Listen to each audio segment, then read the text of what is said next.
gentlemen, welcome to yet another episode of It's Me Speaking to You. I am, as always, your ever-faithful host, Mr. Jeffrey Wilson, coming to you live and direct from the gateway to the West, St. Louis, Missouri. And, folks, I have a surprise guest for you. It's even a surprise guest for me. I called him up to try to maybe set something up, and he said, let's do it now. And I like that. I like that. No better time than the present, and all I got to say is, ho! And that should tell you one indication right there of who we have on the show. I'm such a fan of this gentleman. I'm a huge fan. Ladies and gentlemen, welcome to the program, Mr. Hacksaw Jim Duggan. What's up, buddy? Well, thank you, brother. That was a pretty good hole, and I got to give one myself to get going. Ho! Kind of wakes me up in the morning, gets me ready to go. Gets that blood pumping. Man, I thank you so much for taking the time, honestly. I spoke with a mutual friend a couple days ago about getting you on. He said to give you a call, so I did that, and man, you were like, "Hey, let's rock and roll right now," and I wasn't quite prepared for it, but let's do it. Way to adapt, brother. That's a lot big part of wrestling, on the fly, and yeah, I'm sitting here taking care. Just got done doing another interview, so it works out great. Fantastic. We're gonna call it in the ring, as they say. We're gonna call it in the ring. There you go, brother. You know the terminology, man. Yeah, buddy. So if you don't mind, man, I obviously don't want to keep you too incredibly long, and I know I don't want you to have to repeat things you've said hundreds of times, but inform my audience. Obviously, we all know who you are, but how did you get your start into this business we know as professional wrestling? Well, it's different than a lot of guys because I wasn't a big wrestling fan growing up. My whole goal was to become a pro football player, and I'm originally from upstate New York, and I had a pretty good high school career where actually my shot put record still stands today. Check you out. I put a bunch of wimps up there.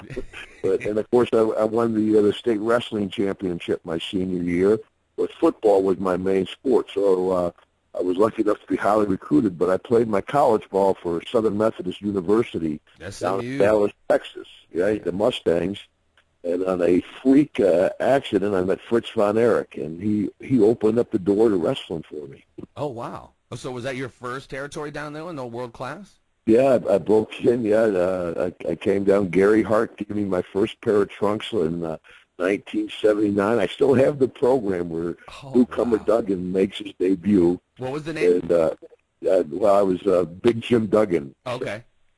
Pretty catchy, huh? Yeah. It's definitely appropriate. It's definitely appropriate. But Gino Hernandez kind of took me under his wing and showed me a lot.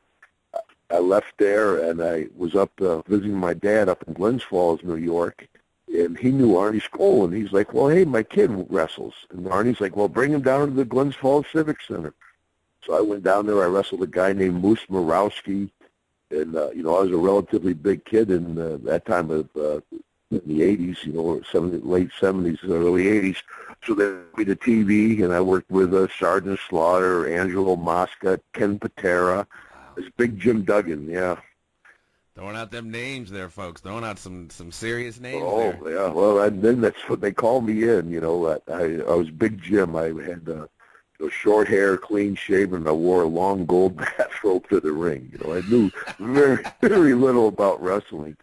And so Vince McMahon Sr. and Arnie Skoll called me in the office, and they're like, kid, you might have a future, but come up with something better than Big Jim and get rid of that gold bathrobe. Well, the Big Jim stuck. Well, you guys switched to Hacksaw, but yeah. Well, no. Actually, they said we're going to send you out to learn the business, and I'm like, well, I'm thinking, well, where the hell are you going to send me? And they're like, well, we're going to send you to Hawaii. I'm like, you got to be kidding! They sent me out to Hawaii, where I worked for Peter Maivia, and that's the Rock's granddad. I worked with Rock's granddad and his dad. Never had an opportunity to work with The Rock. But anyway, out there I was the convict. I wore a mask with C's on it, I put C's on it for the convict, which I thought was pretty clever. And the fans are like, why'd you put those ears on your mask? I said, they're not ears, they're C's for the convict. So that didn't work, and I came back to WWF, and I went back to Big Jim Duggan. So what year would this have been? It was probably like 81, 82. Okay. So there's still WWF at the time. Yes, yeah. That's the three W's there before Vince took over. Vince was still the ring announcer, TV announcer. Yeah. Him and Jesse. And I went to Georgia Championship Wrestling with Gordon Soley, and was down there. Got one of my best friends in my life, Terry Gordy, the Fabulous Freebirds. God bless him. God bless him. Yeah, and had a run down there as Big Jim Duggan with like Charlie Cook. I worked with DiBiase, him and Tommy Rich. I worked with Ted for the first time. And he always tells the story how I didn't really know what I was doing. I was extremely stiff. And, of course, Ted cleaned it up a lot from the original, but he cussed me out pretty good in the ring.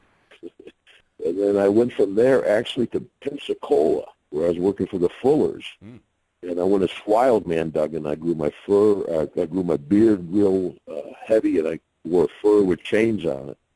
And that really didn't work. But I got my break. I went to San Antonio with Joe Blanchard's territory, worked with Bruiser Brody, and the Hacksaw character came around.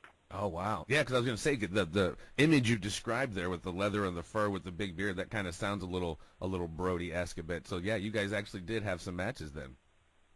Yeah, Brody was a big influence on my career. Actually, he's the guy that kind of talked me into the 2x4. You know, I was... Oh, really? But I was having a good little run in with the Fullers down there. I was living on Panama City Beach. I had a hot little stripper for a girlfriend, you know. We were living with Luke the Bushwhacker and Joe LeDuc. I was having a good time, and Buck Robley called me and says, hey, we need somebody in San Antonio to work with Brody. And I'm like, well, things are going awful good here, Buck. So the next day Brody called me and said, hey, get your ass out here, learn how to wrestle. Oh, yeah, anytime with Brody's a decent, I mean, I don't know about you, how established you were, but I guess working with Brody, I would think, would it be a decent payday? Oh, it was of course. It was the first show was at the Sam Houston Coliseum with Paul Bosch, you know. I came in as a main event to work with Brody, you know. I still was, though I'd been around a little bit, I was relatively green, to say the least. And Paul Bosch gave me my envelope, and I went into the bathroom, and I opened it with $1,000. I'm like, wow! I said, talk about setting the hook. I went and got my U-Haul and moved from Pensacola to San Antonio. Didn't need much more convincing after that. Hell yeah. Well, back then, you know, it was a liberating time. You know, you throw everything you own in a suitcase, throw it in your car, and say, see you later. Right. No responsibilities, you know. It was a fun time in the business. Yeah. Rejoice, O men, in thy youth. So that's interesting. You brought up something with Vince or whoever had said, you know, taking you to Hawaii, sending you on the road. It's so different now. Obviously, you know, what are your opinions on obviously the product today, and obviously it's so different, and the removal, if you will, of that territory system, which was, you know, obviously so huge back in the day, but also so huge as it related to kids coming up learning. They actually had somewhere to go. If you didn't like Georgia, you could go to Vern, you could go to the Fullers, or you could go to Texas. I mean, now it's obviously so different, and there is no on-the-road learning, if you will. Tell me a little bit about how the removal of that has changed the business today and the product today. Of course, you know, with the Performance Center, you got everybody down in Orlando learning from the same guys, learning the same technique, you know, learning how to work the same way. Right. But like you said, with the territory system, guys would rotate around the territories. You'd learn to work different ways. And, of course, that was better for the talent because not only would you learn your ring work, but guys like Bill Watts, if you didn't do your interview right, you would do another interview, and you learned your mic skills. Right. And you wouldn't do one generic interview. You'd do one for Shreveport, one for Monroe, one for Baton Rouge. You would do one for every individual city. Wow. And, so you'd learn not only your ring work, but your mic skills. And, of course, that would happen in every territory. And, of course, guys miss that. That's something they miss. But as everything, the business has evolved. Mm-hmm. It went from an arena business that focused their main business around the arena shows to a television business, and they do most of their business by the television. So the business has changed, and I know a lot of people are critical of today's product, but I'm like, well, there'll be 100,000 people at WrestleMania. Somebody's watching it. Yeah, exactly. Yeah, it's definitely working. Well, I mean, obviously, it's such a different generation now. Like like I said, I'm 42, so like the wrestling I grew up watching, there's almost like no semblance of it anymore. So these new generations really have no. I mean, I guess through the network they have some understanding in YouTube, but you know, it's really pretty much the kids who watch it now. They grew up on WWE. there's a whole assurance of with the network, it opened up the golden age. My generation of guys that I'm just lucky enough to be part of. Yeah. Hogan, Macho, Junkyard Dog, Jake the Snake, Yes. Ted DiBiase, Coco Beware. It was like Hollywood with Jimmy Stewart and John Wayne. It was just kind of the golden age of professional wrestling. And thank goodness folks still remember it. Yeah, they do. I mean, and thank goodness for YouTube and for like the network, because man, it's just like I said, I don't really knock the product too much. The stuff now, I mean, I go see it because it's entertaining, and my daughter, she's young and she loves it. But this is just, especially even going back and remembering those storylines, like you and DiBiase and I think it was the Cadillac or something like that. Where, I mean, it was just there's just so much. Yeah. I mean, one the storyline. Of course, now you got Hollywood writers writing the storylines and writing the verbiage for your interview. I mean, how can last time I did a WWE show, I went in and this young guy comes up and goes, "Mr. Duggan, here's your verbiage for your interview." I said, "How's some punk kid going to tell Hacksaw Jim Duggan how to cut his interview?" And they're like, "Well, this is what we want you to say." And I'm like, "Well, send me my check." Yeah.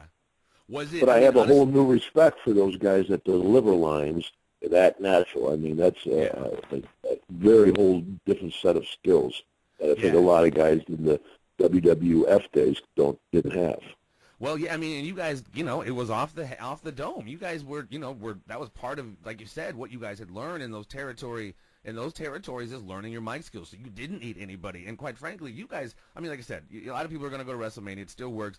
But you guys basically talked people into arenas, night after night after night with those awesome promos. I mean, that was such a huge component of, I think, like you said, the golden age was, man, a lot of you guys' mic skills.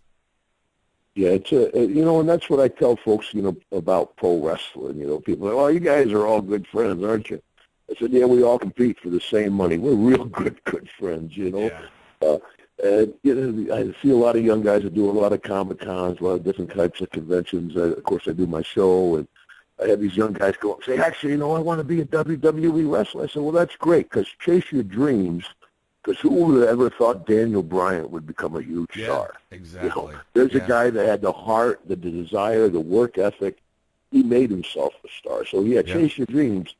But remember, there's 1,500 NFL football players playing this year. Right. There's 1,000 NBA basketball players.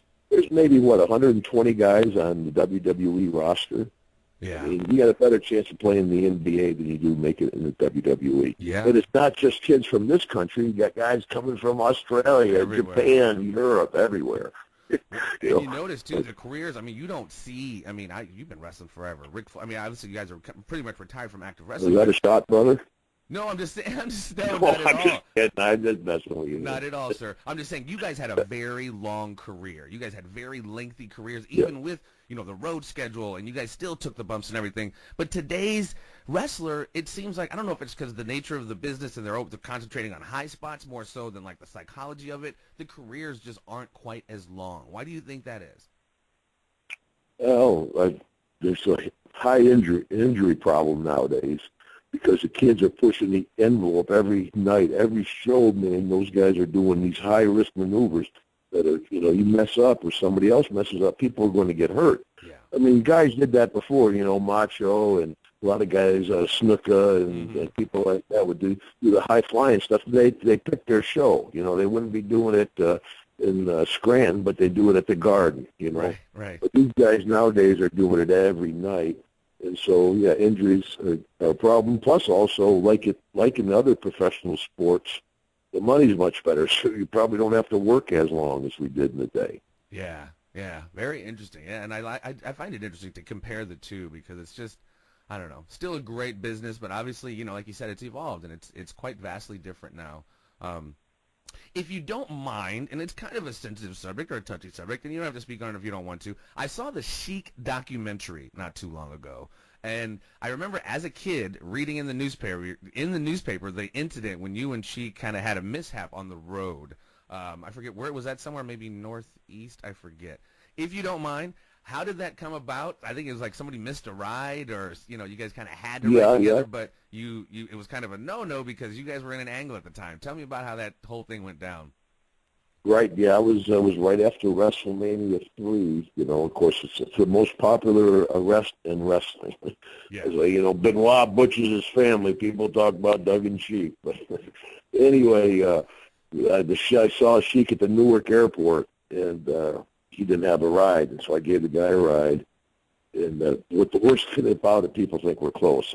We weren't close, but I did give the guy a ride, and Right.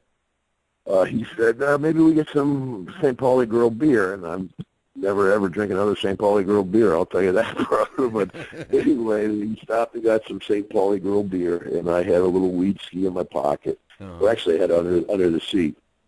And anyway, so we were drinking the beer on the, I think it was Garden State Parkway, and I was living in Louisiana that has drive-through daiquiri huts, you know, and so I thought nothing of it. And the trooper pulled me over and says, "You're drinking and driving." I said, "Well, I'm not drunk." I said, "I'm just sipping on a beer." He said, "That's illegal in New Jersey."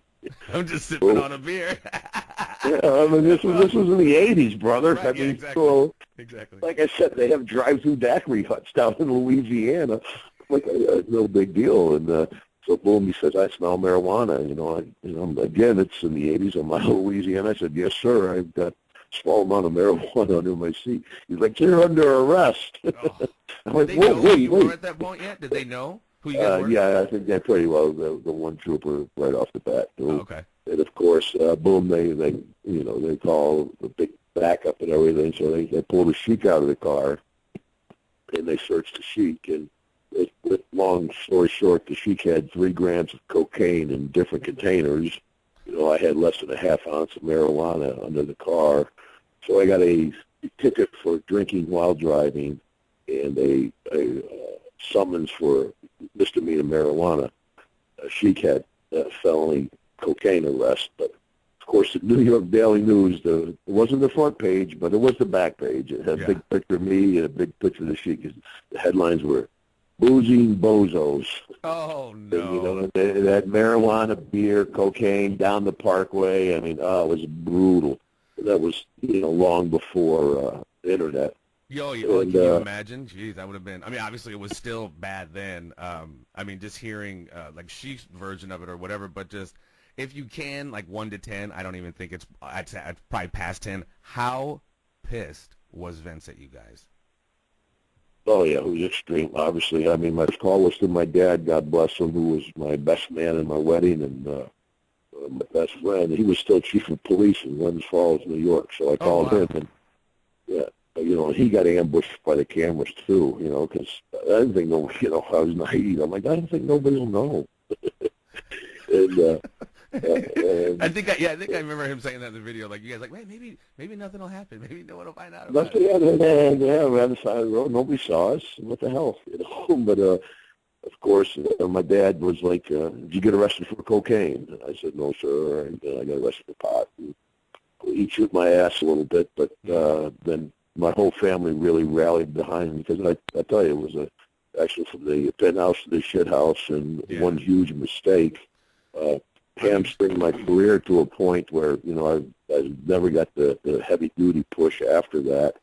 You know, never was world champion, never was tag team champion, never was intercontinental champion. Yeah. I was actually very, very lucky to survive the whole ordeal professionally. Yeah, for sure. I mean, like you said, it definitely was a fork in the road, and it seemed, just watching your career, like, you know, especially coming on, I mean, you were still hot, but you were really hot with the after WrestleMania 3 and just that whole match. So it's like, yeah, it was interesting to see, and I really felt bad for you guys, quite frankly, because you guys are professional wrestlers, and, you know, it did change the course of your careers really significantly, and I just, it was all over 21. You know, you had nobody to blame but ourselves, and it was a bad mistake. And, but you know, it's it's not the worst thing that's tale. ever happened to me, actually. So, you know, they got to keep everything in perspective. No, absolutely, absolutely. But it is a good, I think, cautionary tale with kids. You know, like one mistake can really change the course of things. I mean, it's definitely certainly did, yeah. Definitely Professionally, like I said, I don't think I've ever really recovered. They always kept me strong,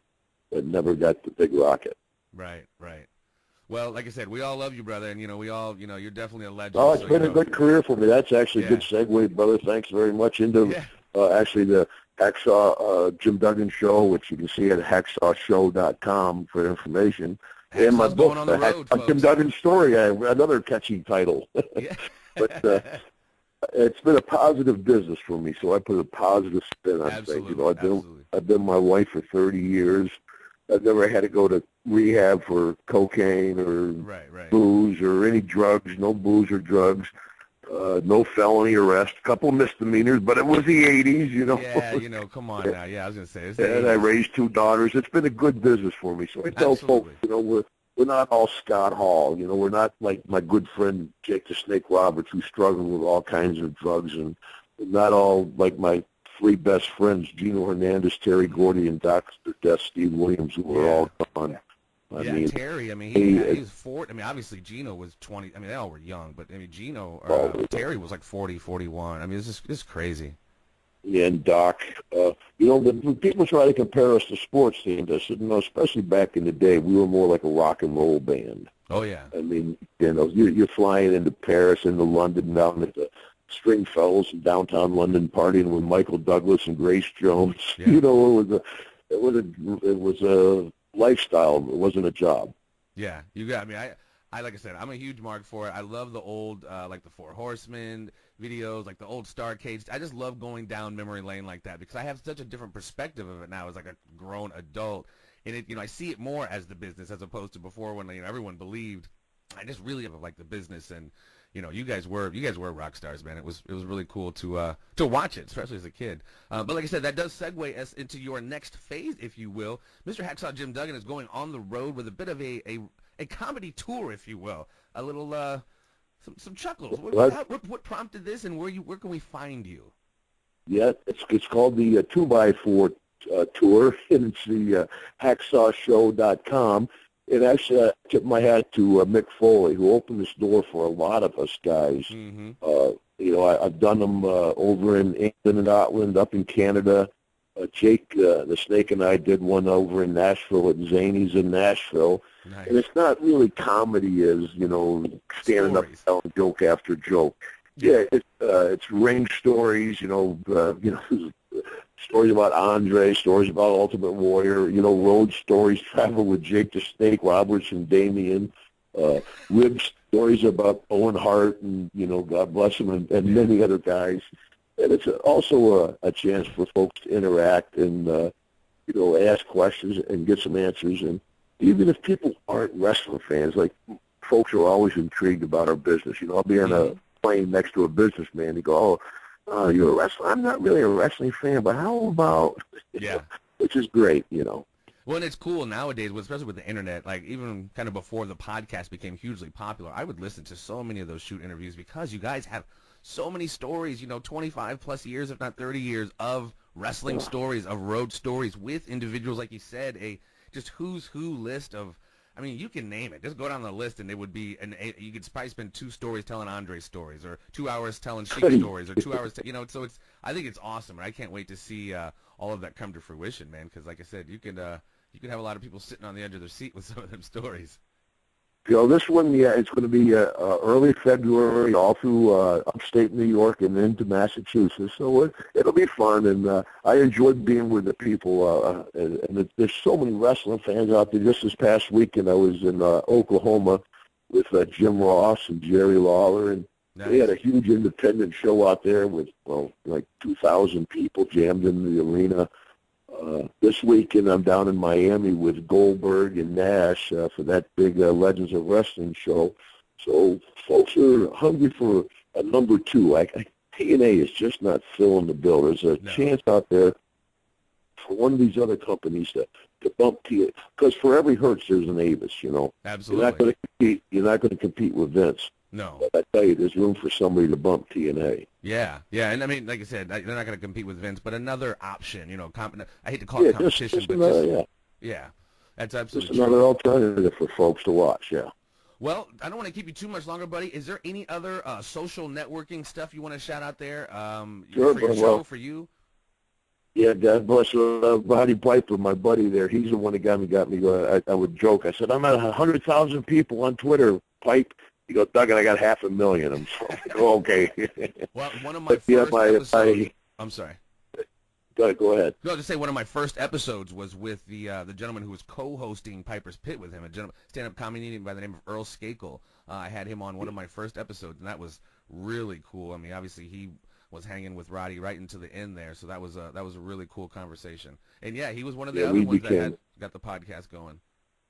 Yeah, we became very close over the Legend House 5 weeks. We were roommates together, but right. He's the one that got me going on social media. So the Twitter is official Hacksaw, @official Hacksaw, and the Facebook is Hacksaw Jim Duggan.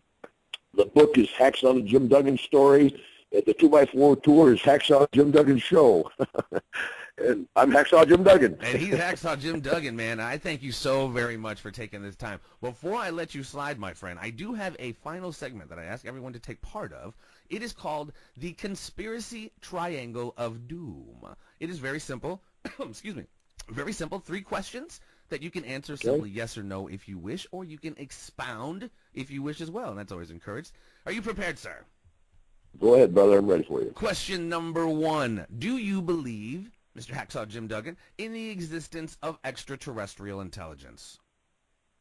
Yes, I do. I don't think we've been visited by it, but I think with the size of the universe, there's got to be something out there. Absolutely. Big waste of space, if not, I would say. Question number 2, sir. And, question number 2. Do you follow the official story, the official narrative, if you will, of the events of November 22nd, 1963? The assassination of our president, John Kennedy, by, allegedly, an official story, as Mr. Lee Harvey Oswald with a questionable firearm with the 3 shots from the Texas School Book Depository. And then on the other side, you have your theories, if you will. Well, I think it's been, if the perfect bullet, the grassy knoll, all that stuff, I think if there was something there that would be definitive proof. Of course, we'll be popping off Oswald. There's a lot to it, so yeah, you never know. But then if I had to bet one way or the other, I would say Oswald just had some lucky shoot. Interesting perspective. Interesting. All right, sir. Final question. Number 3, and it is again about kind of following narratives and official stories. A little bit more contemporary this time. Do you follow the narrative and the official story of the events of September the 11th, 2001? Of course, we have the official story, and then we have conspiracy theories abound.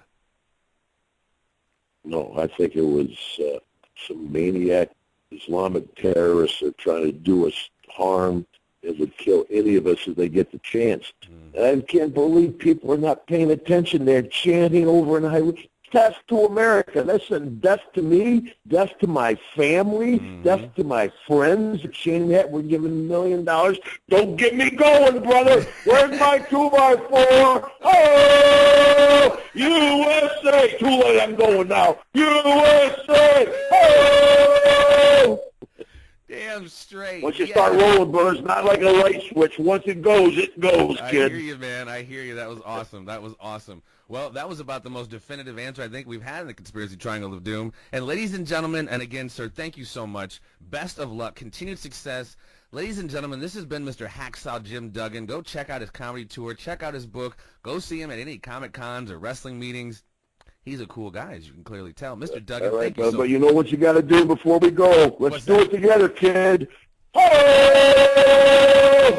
Yes! That was a pretty good ho. Hey, my bucket list. One on the bucket list right there. I did a ho with Hacksaw. Thank you, sir, so very much. Take care of yourself, my friend. Thank you for listening to It's Me Speaking to You. Please spread the word and subscribe to the YouTube channel, and stay tuned for more conversations with a variety of guests on a variety of subjects.